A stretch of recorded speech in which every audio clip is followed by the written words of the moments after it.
രസം രസതന്ത്രം online chemistry ക്ലാസിന്റെ രണ്ടാം അധ്യായത്തിലേക്ക് എല്ലാ പ്രിയപ്പെട്ട 10ാം ക്ലാസ്സുകാർക്കും സ്വാഗതം. നമ്മൾ നമ്മുടെ ഒന്നാമത്തെ ചാപ്റ്റർ ആണ് പഠിച്ചുകൊണ്ടിരിക്കുന്നത്. കഴിഞ്ഞ ക്ലാസ്സിൽ നമ്മൾ ക്ലാസ് അവസാനിപ്പിക്കുമ്പോൾ നിങ്ങൾക്ക് സ്വന്തമായി ചെയ്യാൻ കുറച്ച് വർക്കൊക്കെ തന്നിട്ടുണ്ടായിരുന്നു. എല്ലാവരും അത് സ്വന്തമായി ചെയ്തിട്ടുണ്ടാവും എന്ന് വിചാരിക്കുന്നു. ടൈറ്റാനിയം, വനേഡിയം പോലെയുള്ള എലിമെന്റ്സിന്റെ പോലെയുള്ള മൂലകങ്ങളുടെ സബ്ഷെൽ ഇലക്ട്രോൺ വിന്യാസം എഴുതി നോക്കാൻ വേണ്ടി പറഞ്ഞിരുന്നു. എഴുതിയിട്ടുണ്ടാവും എന്ന് വിചാരിക്കുന്നു. ഇന്നലെ നമുക്ക് പുതിയൊരു ടോപ്പിക്കിലേക്ക് കടക്കാം.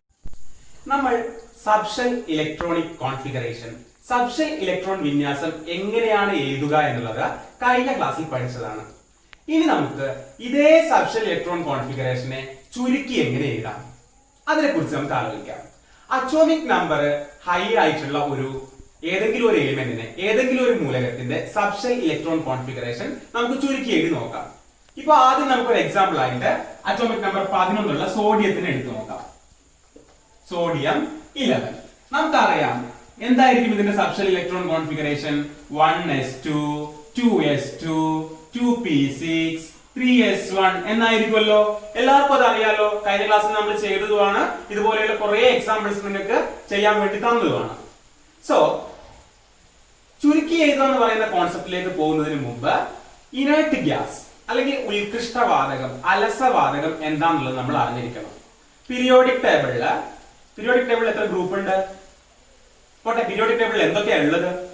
എലിമെന്റ്സ് ഉണ്ട്, ഗ്രൂപ്പ്സ് ഉണ്ട്, പീരീഡ്സ് ഉണ്ട്. ആകെ 18 ഗ്രൂപ്പ്സും 7 പീരീഡുമാണ് ഉള്ളത്.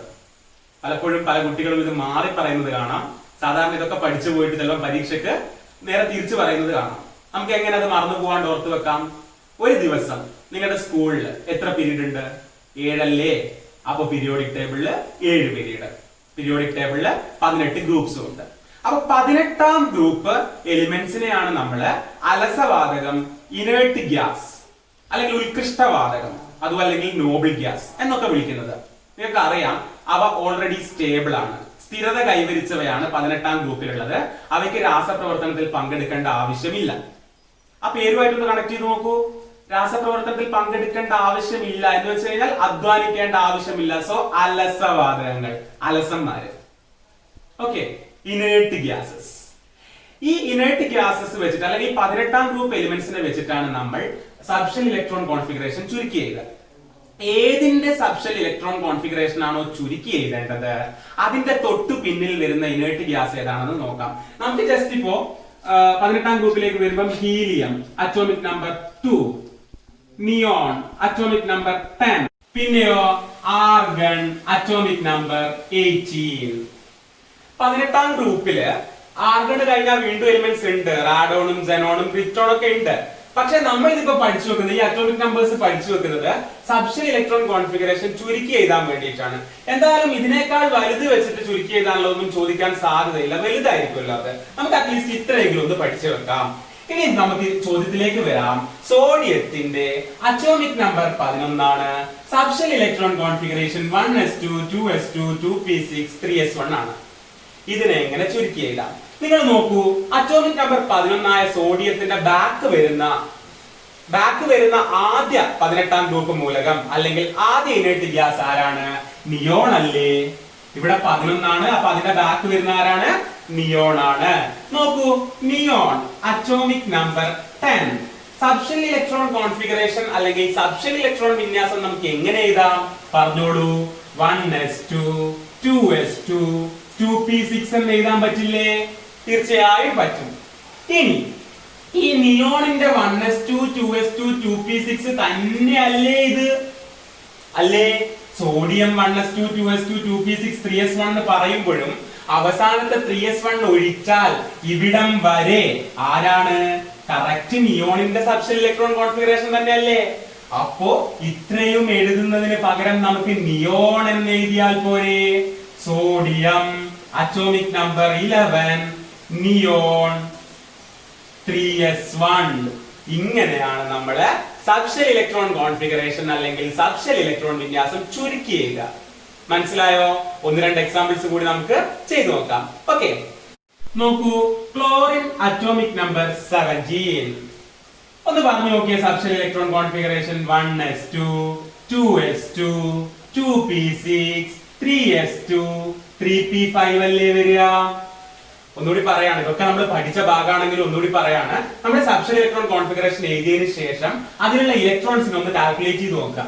അത് തന്നെയല്ലേ നമുക്ക് ഇവിടെ കിട്ടുന്ന നമ്പർ എന്ന് ഒന്ന് കൺഫേം ചെയ്യുക കേട്ടോ. കാരണം എന്താണെന്ന് വെച്ച് കഴിഞ്ഞാൽ നമുക്കറിയാലോ നമ്പർ ഓഫ് ഇലക്ട്രോൺസും അറ്റോമിക് നമ്പറും സെയിം അല്ലേ. അപ്പൊ 2 6 2 4 10 12 17 ഓക്കെ ആണല്ലോ.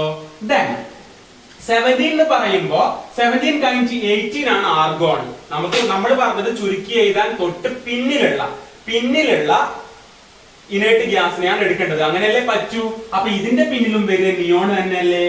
നിയോണിന്റെ സബ്ഷെൽ ഇലക്ട്രോൺ കോൺഫിഗറേഷൻ ഒന്നുകൂടി നമുക്ക് എഴുതി നോക്കാം.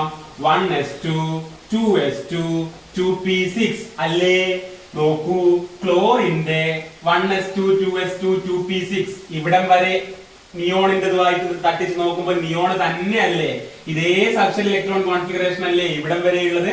അപ്പൊ ഇത്രയും ഭാഗത്ത് നമുക്ക് നിയോൺ എഴുതിയാ പോരെ, മതി. So chlorine atomic number 17. ഇതിന്റെ സബ്ഷെൽ ഇലക്ട്രോൺ കോൺഫിഗറേഷൻ എങ്ങനെ ചുരുക്കി എഴുതാം? സബ്ഷെൽ ഇലക്ട്രോൺ വിന്യാസം നമുക്ക് ദാ നിയോണ് 2p6 കഴിഞ്ഞാൽ പിന്നെ 3s2 3p5 ഇങ്ങനെ നമുക്ക് ചുരുക്കി എഴുതാം. എല്ലാവർക്കും മനസ്സിലായി എന്ന് വിചാരിക്കുന്നു.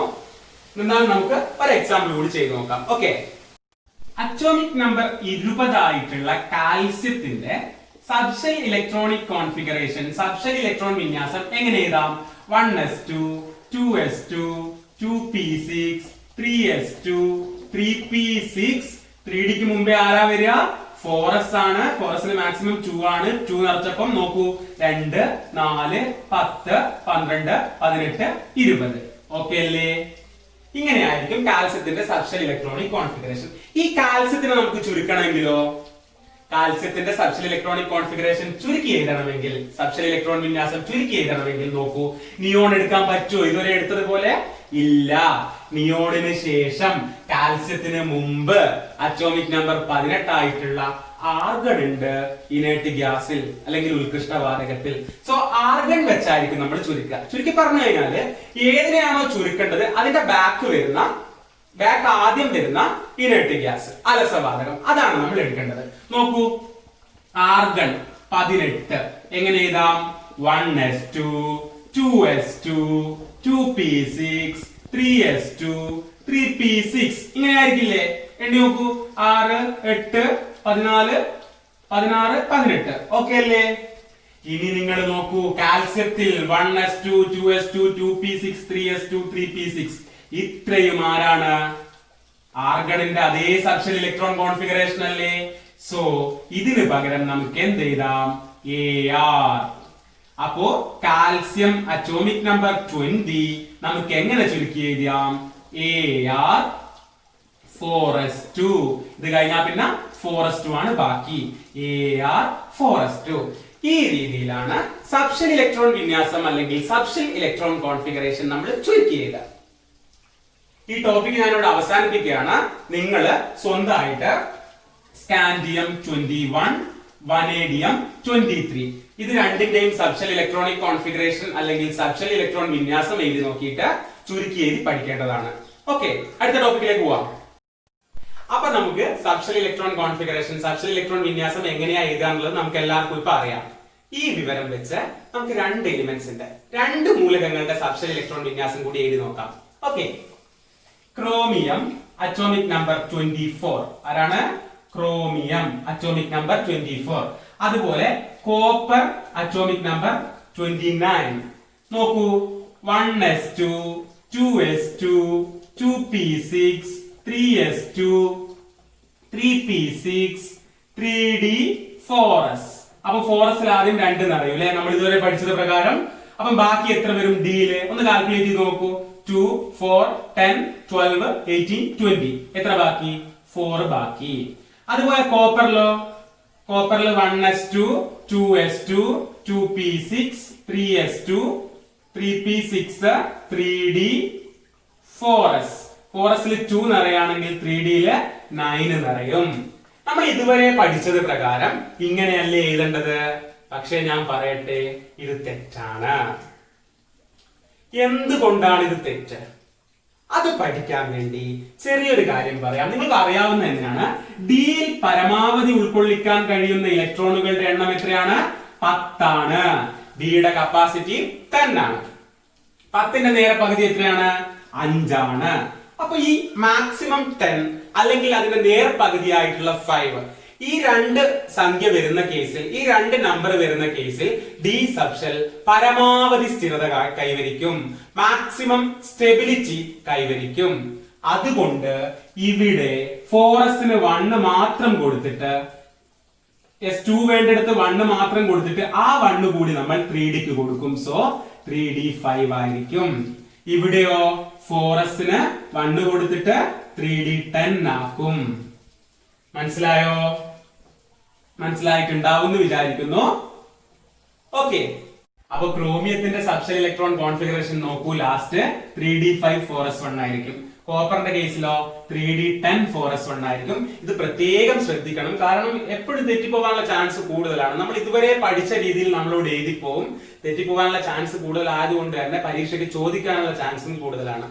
ഇപ്പോ നമ്മൾ ഡിയുടെ കേസിൽ ഈ കപ്പാസിറ്റിന്റെ കാര്യം അല്ലെങ്കിൽ സ്റ്റെബിലിറ്റിന്റെ കാര്യമൊക്കെ പറഞ്ഞില്ലേ, ഇതേപോലെ എഫിലും മാക്സിമം എഫിൽ 14 ആണല്ലോ, അതിന്റെ പകുതി എന്ന് പറയുന്നത് 7 ആണല്ലോ. എഫിന്റെ കേസിലും ഈ നിയമമുണ്ട്. മാക്സിമം വരുന്ന 14ലോ നേർ പകുതി വരുന്ന 7ലോ അതിന് മാക്സിമം സ്റ്റെബിലിറ്റി, പരമാവധി സ്ഥിരത കിട്ടും. അതിന്റെ സബ്ഷെൽ ഇലക്ട്രോൺ കോൺഫിഗറേഷനിലും നമ്മൾ ഇങ്ങനെ മാറ്റം വരുത്തേണ്ടി വരും. പക്ഷേ നമുക്ക് സാധാരണ എഫ് ഒക്കെ വരുമ്പോൾ വലിയ അറ്റോമിക് നമ്പറുള്ള എലിമെന്റ് ആയിരിക്കില്ലേ, വലിയ അറ്റോമിക് നമ്പറുള്ള മൂലകമായിരിക്കില്ലേ, സാധാരണ അങ്ങനെ ചോദിച്ച് കാണാറില്ല. ഓക്കെ, നമ്മൾ ഇത് പഠിച്ചു വെക്കുക. ഇതൊരു സ്പെഷ്യൽ കേസായിട്ട് തന്നെ ക്രോമിയവും കോപ്പറും നിങ്ങൾ മനസ്സിലാക്കി വെക്കുക. അപ്പൊ ഇതോടുകൂടി നമുക്ക് സബ്ഷെൽ ഇലക്ട്രോൺ കോൺഫിഗറേഷൻ അല്ലെങ്കിൽ സബ്ഷെൽ ഇലക്ട്രോൺ വിന്യാസം എന്ന് പറയുന്ന ആ ടോപ്പിക്ക് മെല്ലെ മടക്കി വെക്കാം. ഇവിടെ തരുന്ന വർക്ക്സ് ഒക്കെ ഇടക്കിടക്ക് തരുന്ന ചെയ്തു നോക്കണം എന്ന് പറഞ്ഞ് തരുന്ന വർക്ക്സ് ഒക്കെ സ്വന്തമായിട്ട് ചെയ്തു നോക്കണം കേട്ടോ. ഇനി നമുക്ക് ബ്ലോക്ക്, പീരീഡ്, ഗ്രൂപ്പ് എന്നിവ എങ്ങനെയാണ് സബ്ഷെൽ ഇലക്ട്രോൺ വിന്യാസം വെച്ച് കാണുക അല്ലെങ്കിൽ സബ്ഷെൽ ഇലക്ട്രോണിക് കോൺഫിഗറേഷനിൽ നിന്ന് കാണുക എന്നുള്ളതാണ് പഠിക്കേണ്ടത്. അത് നമുക്ക് അടുത്ത ക്ലാസ്സിൽ പഠിക്കാം. അതിനു മുമ്പ് നമുക്ക് ഈ ക്ലാസ്സിൽ ഒരു പ്രോബ്ലം ചെയ്യാം. ഇനി നമുക്ക് ചില ക്വസ്റ്റ്യൻസ് പരിചയപ്പെടാം. നിങ്ങളുടെ ടെക്സ്റ്റ് ബുക്കിൽ പേജ് നമ്പർ 16 നോക്കാം. The subshell-wise electronic configuration of an atom is 1s2, 2s2, 2p6, 3s2. Find answers to the following. എന്താണ്? ഏതോ ഒരു ആറ്റത്തിന്റെ സബ്ഷെൽ ഇലക്ട്രോൺ കോൺഫിഗറേഷൻ തന്നിട്ടുണ്ട്. അതാണ് എന്ത്? 1s2, 2s2, 2p6, 3s2. അത് വെച്ച് നമ്മൾ താഴെ പറയുന്ന ക്വസ്റ്റ്യൻസിന് ആൻസർ കണ്ടെത്തണം. ഓക്കെ, A question എന്താ? How many shells are present in this atom? പ്രത്യേകം ശ്രദ്ധിക്കണം. How many shells എന്നാണ് ചോദിച്ചത്, സബ്ഷെൽസ് എന്നല്ല, തെറ്റി വായിക്കരുത്.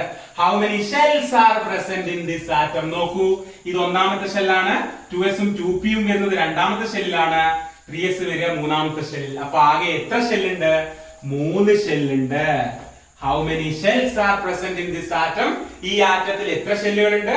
3 ഷെല്ലുകളുണ്ട്. ഞാൻ സൗകര്യത്തിന് വേണ്ടി സബ്ഷെൽ ഇലക്ട്രോൺ കോൺഫിഗറേഷൻ മേലെ എടുത്ത് എഴുതാം. ഇതായിരുന്നു നമ്മുടെ ചോദ്യം. 1s2, 2s2, 2p6, 3s2. നോക്കൂ, 3 ഷെല്ലല്ലേ ഉള്ളത് ആണ്. B question, which are the subshells of each shell? ഓരോ ഷെല്ലിലെയും സബ്ഷെൽസ് ഏതാണെന്നാ ചോദിക്കുന്നത്. ബി ക്വസ്റ്റ്യൻ നോക്കൂ, ഒന്നാമത്തെ ഷെല്ലായ കെ ഷെല്ലിൽ ഏത് സബ്ഷെല്ലാണ് ഉള്ളത്? എസ് അല്ലേ.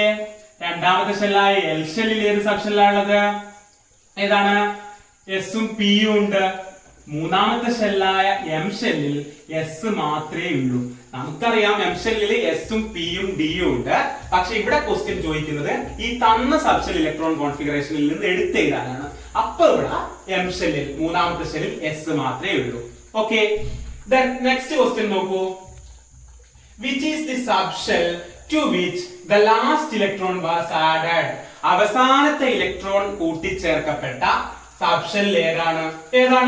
3s. സിമ്പിൾ. അവസാനത്തെ ഇലക്ട്രോൺ എവിടെയാണ് ചേർന്നത്? 3s ലാണ്. ഡി ക്വസ്റ്റ്യൻ നോക്കൂ.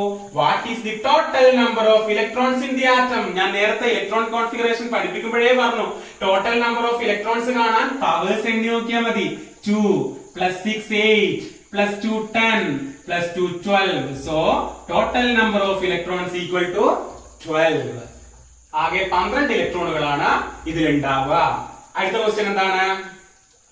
What is it's atomic number?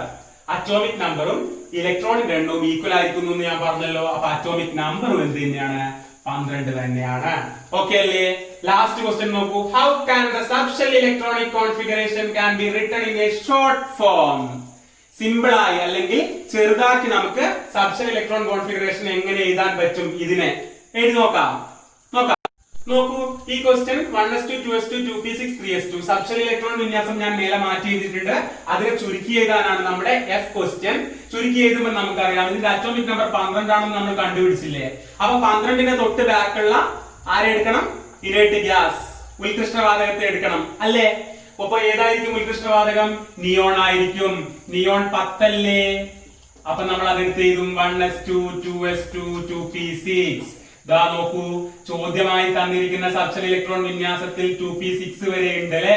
അതിന് പകരം നമ്മൾ എന്ത് കൊടുക്കും? നിയോൺ എന്ന് കൊടുക്കും. ദെൻ ബാക്കിയുള്ള 3s2 എടുത്ത് എഴുതും. So neon 3s2. ഇതാണ് എന്ത്? ഇതിനെ ഈ സബ്ഷെൽ ഇലക്ട്രോൺ വിന്യാസത്തെ ചുരുക്കി എഴുതിയാൽ കിട്ടുന്ന രൂപം. അപ്പൊ ഈ ക്ലാസ്സിൽ നമ്മൾ എന്തൊക്കെയാണ് പറഞ്ഞത് ഒന്ന് ആലോചിച്ച് നോക്കിയേ. നമ്മള് സബ്ഷെൽ ഇലക്ട്രോൺ വിന്യാസം, സബ്ഷെൽ ഇലക്ട്രോൺ കോൺഫിഗറേഷൻ ചുരുക്കി എഴുതുന്നത് പഠിച്ചു. അതുപോലെ ക്രോമിയത്തിന്റെയും കോപ്പറിന്റെയും സ്പെഷ്യൽ കേസ് പഠിച്ചു. പിന്നെയോ ദാ ഈ ക്വസ്റ്റ്യനും നമ്മൾ ചെയ്തു. ക്ലാസ്സുകൾ എല്ലാവർക്കും ഇഷ്ടപ്പെട്ടു എന്ന് വിചാരിക്കുന്നു. കൃത്യമായി കാര്യങ്ങളൊക്കെ മനസ്സിലാക്കാൻ പറ്റുന്നുണ്ടെന്ന് വിശ്വസിക്കുന്നു. നിങ്ങളുടെ അഭിപ്രായങ്ങൾ കൂടാതെ സംശയങ്ങൾ എല്ലാം താഴെ കമന്റ് ബോക്സിൽ രേഖപ്പെടുത്തേണ്ടതാണ്. ക്ലാസ് നിങ്ങൾക്ക് ഇഷ്ടപ്പെട്ടിട്ടുണ്ടെങ്കിൽ ലൈക്ക് ചെയ്യണം, സബ്സ്ക്രൈബ് ചെയ്യാൻ മറക്കരുത്. സബ്സ്ക്രൈബ് ബട്ടണിന്റെ കൂടെ ഒരു ബെല്ലൈക്കൺ കൂടി കാണാം. അത് അമർത്തുകയാണെങ്കിൽ ഇനി അങ്ങോട്ട് ഇടുന്ന ക്ലാസ്സുകൾ കൃത്യസമയത്ത് നിങ്ങൾക്ക് ലഭിക്കുന്നതായിരിക്കും. അടുത്ത ക്ലാസ്സിലെ ഈ പാഠഭാഗത്തിന്റെ അടുത്ത ഭാഗമായി ബാക്കിയുമായി നമ്മൾ കാണുന്നതായിരിക്കും. Thank you.